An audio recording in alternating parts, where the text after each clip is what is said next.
സല്ലല്ലാഹു അലാ മുഹമ്മദ് സല്ലല്ലാഹു അലൈഹി വസല്ലം. അല്ലാതെ അതിനെ അറുക്കാൻ പാടില്ല. അതിനോട് ചെയ്യുന്ന ക്രൂരതയാണ്. ഓരോ ജീവികളോടും ചെയ്യേണ്ട കാണിക്കേണ്ട ഗുണം കാണിക്കണം. ഇന്നല്ലാഹ കതബൽ ഇഹ്സാന ഫീ കുല്ലി ശൈ. എല്ലാ വസ്തുക്കളിലും അല്ലാഹു സേവനം നിശ്ചയിച്ചിട്ടുണ്ട്, കണക്കാക്കിയിട്ടുണ്ട്. വീട്ടിൽ താമസിക്കുന്ന ജീവികൾക്കും സേവനം ചെയ്യണം, ഗുണം ചെയ്യണം. എല്ലാ ജീവികൾക്കും സേവനം ചെയ്യണം. വളർത്തു ജീവികളാണെങ്കിൽ അതിനും കൊടുക്കണം നേർക്കുനേരെ ഭക്ഷണം. ഭക്ഷണം കൊടുക്കണം. നമ്മൾ ഭക്ഷിക്കുന്നത് പോലെ അല്ലെങ്കിലും അതിനൊരു ടൈമുണ്ടല്ലോ, ആ ടൈമിൽ ഭക്ഷണം കൊടുക്കണം. വളർത്തുന്ന ജീവികൾക്ക് അതിന്റെ ഭക്ഷണങ്ങൾ കൊടുക്കണം. നായയെ ഒരാൾ വളർത്തുകയാണെങ്കിൽ ആ നായക്ക് വേണ്ട സുരക്ഷിതത്വം അയാൾ ഒരുക്കണം. നായക്ക് വേണ്ട കൂടൊരുക്കണം. കാവലിനൊരാള് നായനെ വളർത്തുന്നു, തകരാറൊന്നുമില്ല. വീട്ടുമുറ്റത്തൊരാള് കാവലിന് നായനെ വളർത്തുന്നതിന്. വേട്ടയാടാൻ ഒരാള് നായനെ വളർത്തുന്നു, അതുകൊണ്ട് നായനെ മടിയിൽ വെച്ച് എപ്പോഴും താലോലിക്കാം എന്നതിന് അർത്ഥമില്ല. നായനെപ്പോഴും തോളിലേറ്റി നടക്കാം എന്നതിന് അർത്ഥമില്ല. ശരീരത്തിന്റെ എല്ലാ ഭാഗങ്ങളിലും നായനെ പിടിച്ച് അങ്ങോട്ടും ഇങ്ങോട്ടും ഉരസാം എന്നതിന് അർത്ഥമില്ല. ആ നായക്ക് കൊടുക്കേണ്ട കൂട് വേണം, നായക്ക് കൊടുക്കേണ്ട ഭക്ഷണം വേണം, നായക്ക് കൊടുക്കേണ്ട സുരക്ഷിതത്വം വേണം. വീട്ടിന്റെ പുറത്ത് മഴ കൊണ്ടും വെയിൽ കൊണ്ടും ക്ഷീണിക്കുന്ന പരുവത്തിലാണ്. വീട്ടുകാരനോ വീട്ടിന്റെ ഉള്ളിൽ നല്ല രൂപത്തിലാണ് കിടന്നുറങ്ങുന്നത്. നായക്ക് പറ്റിയ കൂട് അതിന് കെട്ടിക്കൊടുക്കണം. സുബ്ഹാനല്ലാഹ്. നായനെ പോറ്റിയിരുന്ന, വേട്ടയ്ക്ക് വേണ്ടി നായനെ പോറ്റിയിരുന്ന സ്വഹാബിമാരുണ്ടായിരുന്നു.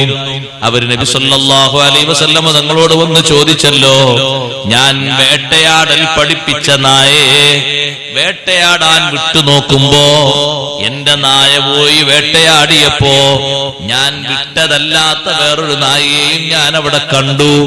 നബിയെ, ആ വേട്ട മൃഗത്തെ, ആ മാനിനെ ഞാൻ എടുക്കേണ്ടതുണ്ടോ, ഭക്ഷിക്കേണ്ടതുണ്ടോ? നബി സല്ലല്ലാഹു അലൈഹി വസല്ലം തങ്ങൾ പറഞ്ഞു, വേണ്ട. കാരണം മറ്റേ നായയെ നിങ്ങൾ വിട്ടതല്ല, അതിനെ വേട്ടയാടാൻ നിങ്ങൾ പഠിപ്പിച്ചതുമല്ല. അതേ സമയത്ത് നിങ്ങൾ പഠിപ്പിച്ച നായ, വേട്ടയാടൽ പഠിപ്പിച്ച ആ നായയെ നിങ്ങൾ വിട്ടിട്ട് അതതാ വേട്ട മൃഗത്തെ പിടിച്ചുകൊണ്ടുവന്നാൽ അതിനെ നിങ്ങൾക്ക് ഉപയോഗിക്കാം, അതിനെ നിങ്ങൾക്ക് ഭക്ഷിക്കാം. ഒരു തകരാറും ഒരു കുഴപ്പവുമില്ല. നായയെ വളർത്തുന്ന ആളുകൾ സൂക്ഷിക്കണം. വീട്ടിന്റെ അകം നായക്ക് പ്രവേശിച്ച് ഓടി നടക്കാനുള്ള കേന്ദ്രമാക്കരുത്. വീട്ടിന്റെ പുറത്തതിനുള്ള കൂടും സൗകര്യങ്ങളും ഒക്കെ ഒരുക്കണം. കാവലിന് വേണ്ടി അങ്ങനെ നായനെ വളർത്തുന്നവരുണ്ട്. സുബ്ഹാനല്ലാഹ്. ആ നായക്കും കൊടുക്കണം ഭക്ഷണം. ആ നായയും അല്ലാഹുവിന്റെ സൃഷ്ടിയാണ്. നാട്ടുകാര് മുഴുവനും കുഷ്ഠരോഗം ബാധിച്ച നായയെ ആട്ടി ഓടിക്കുന്നത് കണ്ടപ്പോ അഹ്മദുൽ കബീർ ദിഫായി റളിയല്ലാഹു അൻഹു പള്ളിയിൽ നിന്ന് പുറത്തിറങ്ങുന്നു. ജനങ്ങളെല്ലാവരും കല്ലെടുത്തൊരു നായന്റെ പിന്നാലെ കൂടി എറിയുന്നു. എന്താന്ന് ചോദിച്ചപ്പോ പറഞ്ഞു, ആ നായക്ക് കുഷ്ഠരോഗം ബാധിച്ചിട്ടുണ്ട്. കുഷ്ഠരോഗം ബാധിച്ചാൽ ഹദീസിലുണ്ടല്ലോ, ഫിറ ഫിറാറക മിനൽ മജ്ദൂമി. കുഷ്ഠരോഗം ബാധിച്ചവനിൽ നിന്ന് നീ അകന്ന് ജീവിക്കണം, അത് പകർന്നു പോകും എന്ന് ഹദീസിലുണ്ട്. ഇത് പകരുമോ എന്ന് പേടിച്ചിട്ടാണ് ജനങ്ങൾ നായനെ ആട്ടി ഓടിക്കുന്നത്. സത്യത്തിൽ അതിന് കുഷ്ഠരോഗം ബാധിച്ച നായ തന്നെയാണ്. സുൽത്താനുൽ ആരിഫീൻ അഹ്മദുൽ കബീർ ദിഫായി തങ്ങൾ പറഞ്ഞു, നിങ്ങളതിനെ ആട്ടല്ല. ജനങ്ങളെ മാറ്റി നിർത്തിയിട്ട് മഹാനവർകൾ ആ നായയുടെ കഴുത്തിൽ ഒരു കയറ് കെട്ടി ജനവാസ കേന്ദ്രമല്ലാത്ത ഒഴിഞ്ഞ ഒരു സ്ഥലത്ത് ആ നായയെ കൊണ്ടുപോയി. നായക്കൊരു ടെന്റ് കെട്ടി. ആ ടെന്റിന്റെ ഉള്ളിൽ ഈ നായയെ പാർപ്പിക്കുന്നു. 40 ദിവസം നായക്ക് വേണ്ടി വെള്ളം ചൂടാക്കി അതിന്റെ ചർമ്മങ്ങളിലുള്ള രോഗാണുക്കൾ മുഴുവനും തുടച്ചു നീക്കിയിട്ട് മരുന്ന് വെച്ച് ക്ലീൻ ചെയ്ത് വൃത്തിയാക്കി നല്ല ഒരു രോഗവും ഇല്ലാത്ത, നല്ല തൊലിയും നല്ല നിറവുമുള്ള നായയാക്കി, പൂർണ്ണ ആരോഗ്യമുള്ള നായയാക്കി അതിനെ മഹാനവർകൾ കൂട്ടിൽ നിന്ന് വിട്ടയച്ചു. ആ നാട്ടിലെ ഹെൽത്ത് ഇൻസ്പെക്ടർ ഒന്നുമല്ല അഹ്മദുൽ കബീർ ദിഫായി റളിയല്ലാഹു അൻഹു. പഞ്ചായത്തൊക്കെ ഡോക്ടറൊന്നുമല്ല.